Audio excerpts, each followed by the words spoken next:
I have space between our chest and my chest and his back. Take his trap, take his hip, and I'm gonna pull over his hip. All right, and this is where you're stopping. That's all we're doing for now. Then we'll move on to the next thing. Let's do this quick. Let's get 5 reps of those, and then we'll circle back up. Right? 1, 2, 3. Don't have a chest to back connection there, right? So again, so all right. So now, let's say we do have chest to back connection, and I have double unders here. It's the same kind of motion where even if I have double unders, I'm still going to look to pull him over his hip here. So I'm in tight, and then when I decide to pull him, I can either pull with both hands, or we can separate. I'm gonna pull both hands first, here, all right? Or if I want to, I can also, if I feel like I need extra momentum, extra leverage, I can always drive it into him first, and then as I pull away, I can separate my hands and pull at the hip because I'm going to have more leverage here, right? So it's up to you. If you feel like you need the extra leverage for whatever reason, you can drive in, and then as you pull away, you can separate your hands. You can pull at the hip. So one more time, if I have double unders, I can lock my hands, and I can pull. I'm still pulling towards the hip. I'm not trying to pull him out this way. I'm trying to pull him towards his hip, right here. Right. So I can also do this, even if I want. If I'm going to unlock my hands, I can drive forward. This is usually going to get a reaction out of him. As he drives back, I'll separate my hands and I'll pull with one hand in his hip punch. Yeah, right there. I'm going to go ahead and move on from here, though. I want you guys to drill this part. So, Zach. But once you get here, next thing I would like to do is shoot in for wrist control and lock the figure of 4. Once I've got wrist control, we're going to look to insert our top side hook here. And then all I'm going to do is fall to my side. One more time. So if you go to the right here. So I've got double unders. Whether I want to separate or not doesn't really matter. I'm gonna choose separate here. So I'm gonna drive forward. As he drives back, I'm gonna separate my hands, pull him over the hip, at his hip. Here. Next thing I'm looking to do, swim inside, get wrist control, block the figure of 4. Top side hook comes in and shoots all the way to the far hip. And then I'm going to sit to that hip. Then we're where we were last week. We're on our underhook side with the top side body triangle, right? Anybody have a question on that? Anybody see it again? Yes. Let's just do another. See it from here, right? Here, double unders. I got chest to back connection, double unders. I drive into him. As he drives back, I'm going to pull at the hip. And I'm posting out too, so I don't just fall over, right? I'm going to pull at the hip. I'm going to post out. And then I'm looking to immediately get this inside this top side wrist control. If we're going to assume we get it here, there's the next phase that we move on to. We'll say we need to get this. But let's say we actually can get this wrist control. And I'm able to get a figure of 4. Shoot my top leg in. It shoots to the far hip as I fall to that side and lock my body triangle. Okay. Questions? 1, 2, 3. Let's clean it up. Yeah, sure. So first off, yeah, that was fine. So some of you are starting like this. This isn't where I want to be. It's other leg, right here. Also, in this particular scenario, chest to back. Remember we went over earlier. If I don't have a chest to back connection, then I'm still just going to pull him over his hip, right? But if I have chest to back connection, I'm still pulling him over his hip. But one thing I want to emphasize here was whether I have chest to back connection and I'm pulling over this hip, some of you are also still pulling sideways instead of like literally trying to pull on this line here, right? This is different. Like, and you should be able to feel the difference. They should be able to feel the difference. One person's me pulling this way. What do you ultimately want when you pull him back? What are you shooting for in the long term? Back. But take the back, and take the back means spinal alignment. So he's trying to get you to go ahead and start setting up the alignment. Because if you do pull him to the side, you're perpendicular instead of aligned. It's all to set up that perfect back take. So when I pull, I'm gonna pull over the hip, whether I have chest to back connection like this, or whether I don't, or whether I do like this, my chest is on his back. When I pull, I still want to pull in such a way that this foot is still active and pointed up, right? I don't want to, what I mean by that is I don't want to flatten myself out like this, because now I'm very immobile. If I can help it, I'd rather finish this like this, with my legs still active and able to be in this fight here. And this is also if you opt to unlock your hands and pull this way. Either way, see how this foot never really leaves? Right, that never really left where it was, if that makes sense. Right? It's here, and then I'm pulling, and it's still there. That makes sense. Yeah?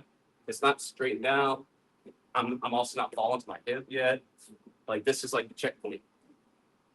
I'm still very active. Now I get my wrist control. I lock my finger forward. Now I can, with ease, insert my hook. Yes, we can do it as we fall over, but we can also counter that. Like he can start denying that hook access by just bringing his knee to his chest as I try to sit over, right? So it's just higher percentage to go ahead and lock it in there when I have that the advantage from the top. You have something to add, David? Does that make sense to you? Yes, the only little caveat, you really already talked about it, but if you think about you're going to get some beast, you know, and you pull him back and you kind of get lazy, probably like me, and just sit on your butt. What if he freaking spazzes out? What position are you in then? He's in your guard, kind of up over you, or he goes to half guard, or he goes to full mount, or he goes to side control. You lose your ability, limit your options, stay mobile. Yeah. And that foot being up and being on a knee, you have way more mobility than sitting on your butt. And things can change fast, but JC's in great shape right there. Thank you. Your shape is also great. It's a shape, yeah. Also, when I take it back, like I want chest to back connection. I don't want to try to take the guy's back like this, you know? Like I have no contact here. He can easily rotate right now. Okay, does that make sense? Even if I just have chest back. And sorry if this doesn't make sense. I'm making this up as I go. All right. So if I try to have chats back here, but I don't have any chest to back contact. See how there's separation between my chest and his back. Like how much you can rotate. Just get out. Like there's nothing there. Right? So when I take somebody's back, like even if please. Okay. Yeah, you're good. So when I take their back, like even if I started up here to break them down, as I shoot in for my grips to actually set up the entry, like, I'm on. How about this line? I don't want to try to take his back when I'm not, my chest isn't touching his back. That's why that getting ear to ear is such a good reference. Yeah. It's impossible for him to be ear to ear without being chest to back. Right, like maybe like that. Super hard. All right, do a few more reps of this, but please emphasize pulling over the hip and not like out at almost like an angle, like or literally an angle, like through the cheek, right? Also, emphasize my foot position. So when I do pull, it's still active, and I'm also once I get them broken down, I'm on it. I have chest to back connection. Lastly, if you choose to not unlock your hands for this, which is totally fine, if you choose to keep your double unders, when you pull, since we need to go out at an angle, I want to think about sprawling my hips that way. That's what's actually doing the pull. So as I shoot back, I'm taking my hips at that angle that I want to pull it, and I'm bringing my elbows to my pockets. Okay. All right. Any other questions? All right. 1, 2, 3. Again, turtle. From here, break it down however we choose. Once we break it down, common reaction is going to be to scissor his legs and climb back to turtle. Okay, so go ahead and get back up, sir. All right, I'm just trying to turn you back a little bit so I can see. All right. So to slow that down, once I break him down, right now I'm kind of shallow. I might be all the way here at the hip. Also, this might be kind of here, but not super deep. Once I break him down, I'm immediately going to shoot this top side arm in for a deep tightness. And then I'm not going to like use this to just get heavy on the top because I'm not, what I'm trying to do is slow down his hips from getting back to turtle. Right now, he can climb right back to turtle later if I'm super just top heavy. But if I got this deep tight waist and I take my elbow to my pocket and I like sink my hips into him and I still got my chest on the back, this is going to slow his ability to get up to turtle. It's not going to keep him from getting to turtle. It's going to slow him down. All right. So as he climbs back up to turtle, I'm looking to insert this bottom hook here and thread it to the outside of his foot if I can.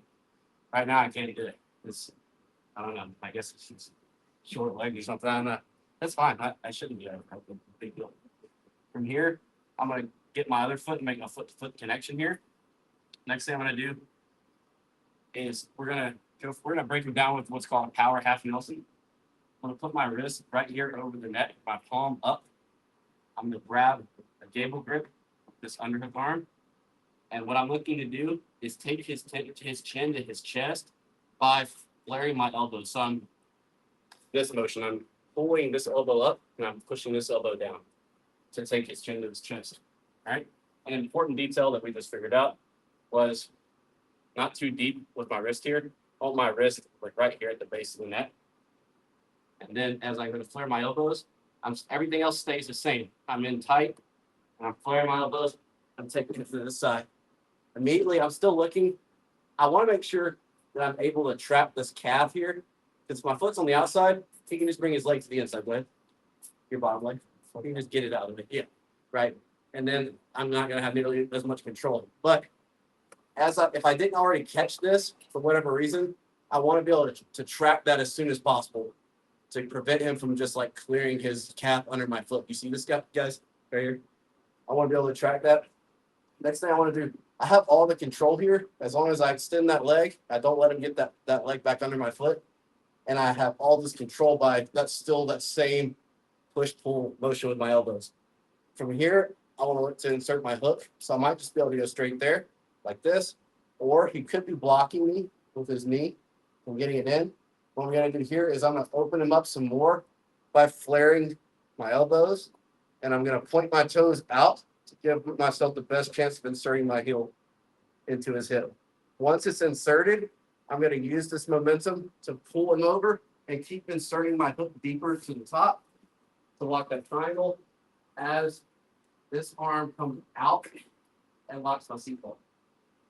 We're back in the same game we've been in, back in the underhook. Like seatbelt, underhook side. Make sense? Let's do it one more time. So here, I break them down however I choose. I'm immediately shooting a deep tight waist, and I'm pulling my elbow back towards his hips and my own pocket as I sink my hips into them. I'm not pulling him back. I'm just getting really heavy on his hips so that as he goes to get up, he's got to bring my entire body weight with him. As he goes to get up, I'm looking to insert that bottom hook, and I'm looking to thread it on the outside of his foot if I can get. See, I got it this time. Let's turn the other way so you can see. This is where we ended up. Got my foot's on the outside now. Before, I messed it up, the entry, and it was on the inside. But this time I did get it. Next thing I'm looking to do. All right. Next thing I'm looking to do is get foot-to-foot connection. So I'm just going to put my foot on my own heel. My one heel on the other, right here. Then I'm going to put my palm over his neck, or my wrist over his neck, palm up, shooting my underhook, getting my gable grip, and then I'm looking to flare my pull this elbow up, push this elbow down, with the goal of taking his chin to his chest as we fall to my side. As soon as I get here, I'm going to extend my bottom leg to make him longer, make him even less mobile. And I'm immediately looking to put my hook in. If he's blocking my access, I'll open them up some more. I'll point my toes out so that I can carve my heel into the hip. Once it's in the hip line, I keep pulling him over, inserting the hook deeper, locking the body triangle, and locking my seatbelt all at the same time. So yeah, let's do the whole thing, man. So you just start with this. Okay. Here, break them down however I choose. Once I get here, I'm shooting a deep tight waist. I'm bringing my elbow, I'm pitching my elbow into his hips, and I'm sinking my hips into him to slow him down. As he builds height, I look to insert my bottom hook immediately, and I look to work it to the outside of his leg. Get my foot on my foot connection here. Palm up, wrist on the back of his neck. Shoot my underhook cable grip, and now I'm going to pinch his chin towards his chest as I take my elbows like 12-6, right? I'm here, I'm gonna go. And I'm keeping this pressure the whole time. I'm not letting up here. I'm constantly here, pinching my elbows as far back as I can. Just extend my leg, insert my hook, keep pulling him towards my chest, but I'm still driving this entire time, right? Because this is what's keeping the control. So even as I pull him to the side of my body, I'm still driving his head up with this elbow. Lock my body triangle, lock my seatbelt. Good. All right, 1, 2, 3.